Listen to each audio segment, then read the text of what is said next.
The Sprixie Show! Oh, hi! Welcome!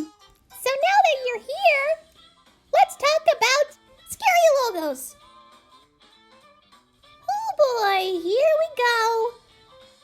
Logos are meant to let us know which company or who created a certain property. This can be done for companies that work on movies, video games, and even television shows. However, they had to improve, and it took them many years to get what's right for them. Unfortunately, back in things like, the 30s, the 40s, the 50s, the 60s, the 70s, and even the 80s, they had not very good luck. And here are some of the results. Sure, they look a little lame and a little bit lazy. But keep in mind, this is what I'm trying to talk about. These two are perfect examples of what could be called a scary logo.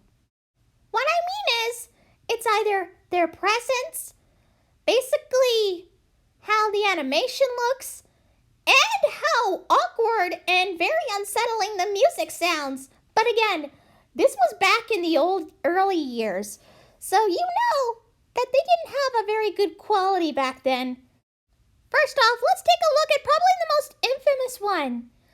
This is the original Viacom logo, and by the way, it's given a very weird nickname known as the V of Doom. Why is it called the V of Doom, you may ask? Well, it's because of how the logo was laid out. First off, we have some very disturbing and somewhat eerie music playing in the background. And then we get a Viacom presentation for whatever reason. What is the presentation? I don't know. And then we get this giant blue V that is small. And then it gets bigger and bigger and bigger and bigger and bigger until it goes right in your face! This one is another infamous logo. This is known as Screen Gems, or what the fans like to call the S from Hell. Yeah, I don't want to be offensive, but I have really negative reactions whenever I see this logo. Because not only is it very, unsettling to look at based on the colors, but the music is a whole other story. It sounds like a just cheap synthesizer just scratching into your ears. It just sounds so loud, so ear-raping. Okay, not ear-raping or loud, but it just sounds very screechy at the end. Next is something created by Paramount. Yeah, we all know about Paramount, the company owned by Viacom and responsible for Nickelodeon. But back in the 70s, I think this was the 70s, we had this disgusting and somewhat horrifying logo back in the day. And you want to know something? The music in this sounds very horror movie-like. And if you want further proof, it's nicknamed the Closet Killer and has the most really weird metaphor of just zooming right into the logo for no reason. This next logo really gets on my nerves. And no offense to the company, because they made some pretty interesting shows back in the day. I mean, they created Rugrats and all those weird other shows on Nickelodeon. But you want to know something? Their logo is just hideous to look at. I don't like the Kluski Chupo robot. It just looks ugly and unsettling. And no offense to Kluski Chupo, but I don't like any of their shows either. They look so ugly, so unsettling, and just disgusting.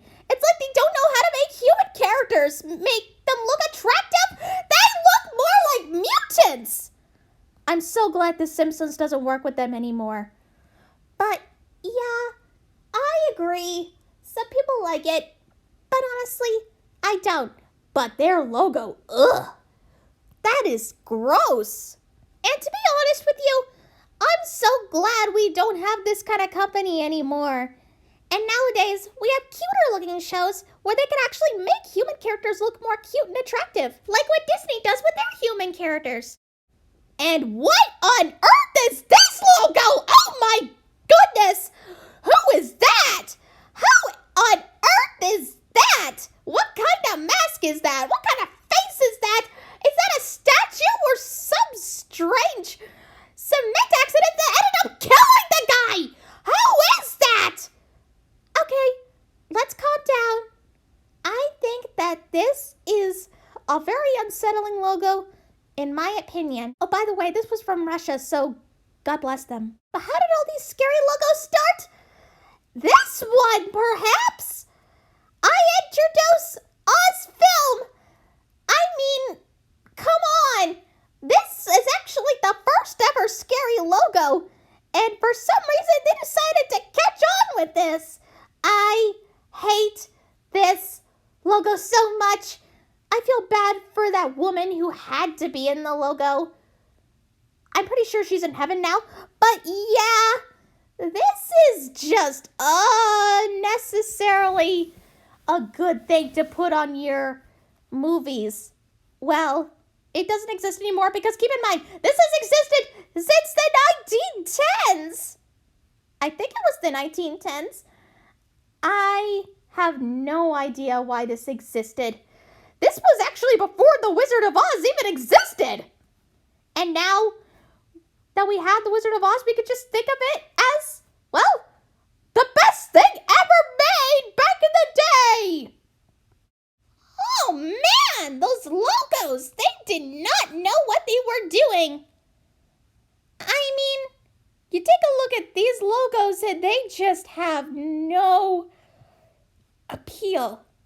But that doesn't mean they were actually bad. They're not meant to be scary. They just had to work with what they had. But you want to know something? Nowadays, we got nicer looking logos and we like them. Here's an example. Here we have Nickelodeon, Cartoon Network, Disney Channel, and PBS Kids. Aren't these logos nice? I like these versions of the logos.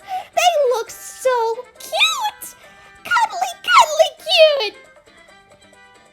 Finally, we are now in the age where we can respect the logos that we know and we love, and they are here to appreciate us for what they are now that they are super special. Well, that was one heck of a ride. Bye-bye!